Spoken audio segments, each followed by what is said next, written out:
Transcription 1, 2, 3, speed 100 words per minute, start. Now, from the point of view of labor also, this measure is very important. I am giving all the arguments.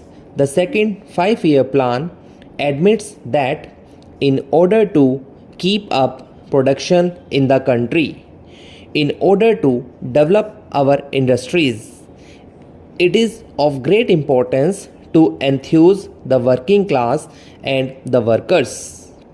It is the correct approach. As far as words go, nobody will quarrel with it.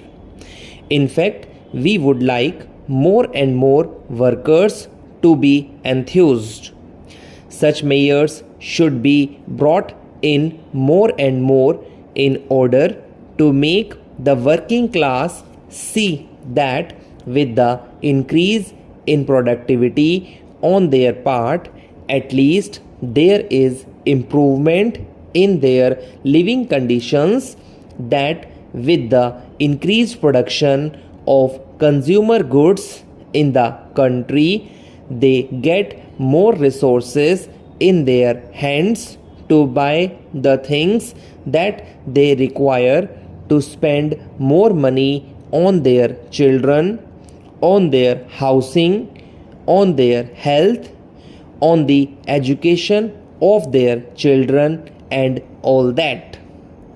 You have to create a situation like this. You have to create a feeling like this. You have to make provision for this. Even from that angle, it is necessary that this should be accepted.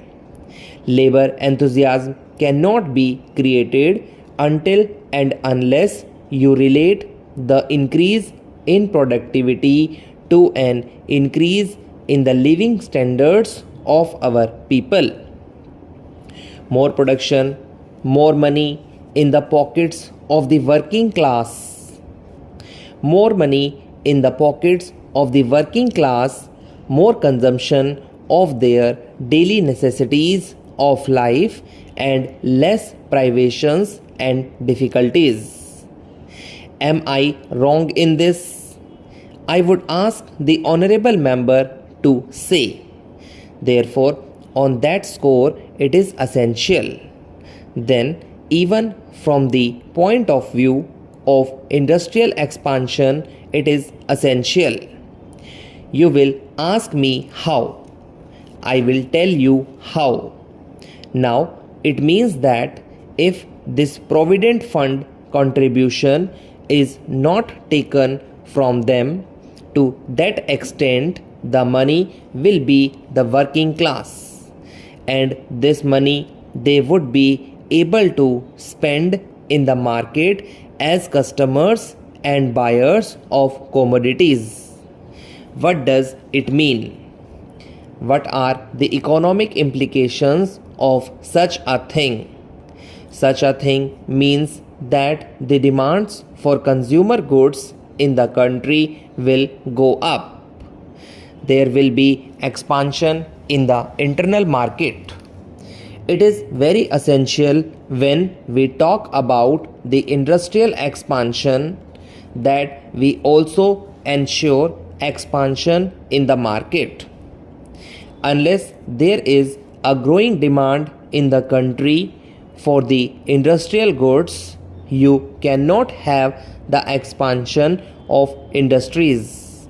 Expansion of industries does not take place in a satisfactory way, disregarding this factor of expanding consumption in the country.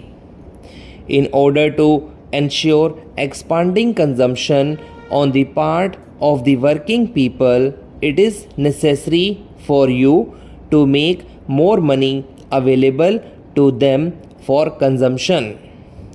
Now I will be up against the question, what about the savings of the community? You will ask, should not the workers contribute something towards the common savings for our country? I say do not start with the workers' savings, those who are not in a position to save. You cannot expect those people who are not getting 2 square meals a day, whose children go without education and other elementary necessities of life, to go on saving in an uncertain provident fund by undergoing all manner of denials at present. You cannot expect such a thing. Therefore, it is not a question of saving on the part of the workers.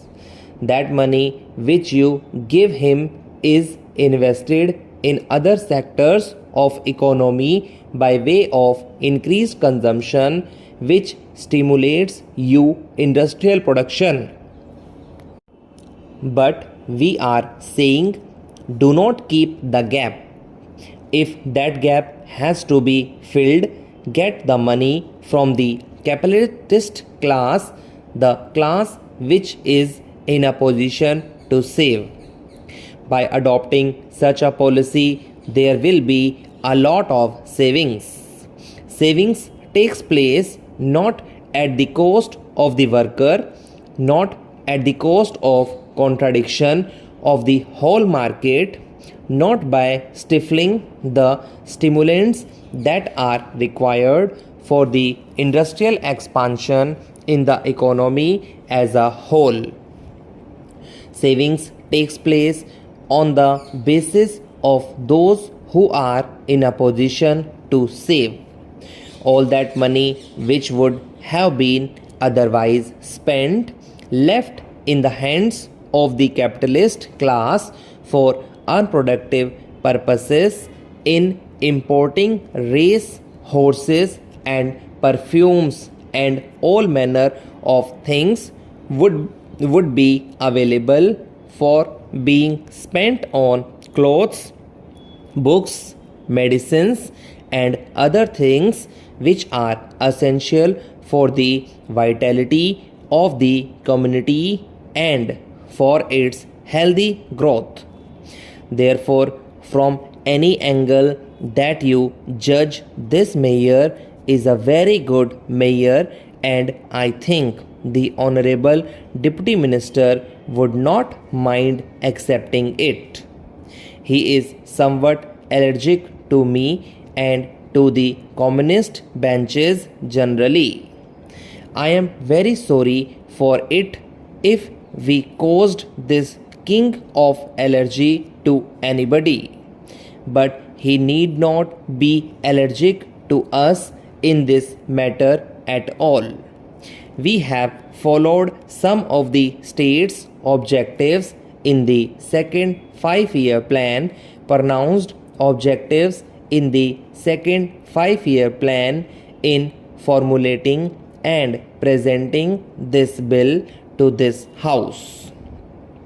We would not have done it had we thought that this is such a fundamental thing that he would never accept it, that this is something which is not at all within your domain. We think the honorable members of the Congress party can accept it. We read their speeches. We also read the deliberations of their various party meetings and sessions. We read some of their publications, and we are, of course, surprised at the declarations that they make from time to time. We take note of them. We take a serious view. We attach great importance to them. Therefore, we feel that the Congress members opposite can easily bring themselves up to accept this mayor. This is in line with their thoughts. Whether these thoughts are being translated in the government's official policies or not is a different matter. But this is something which is untouchable for them.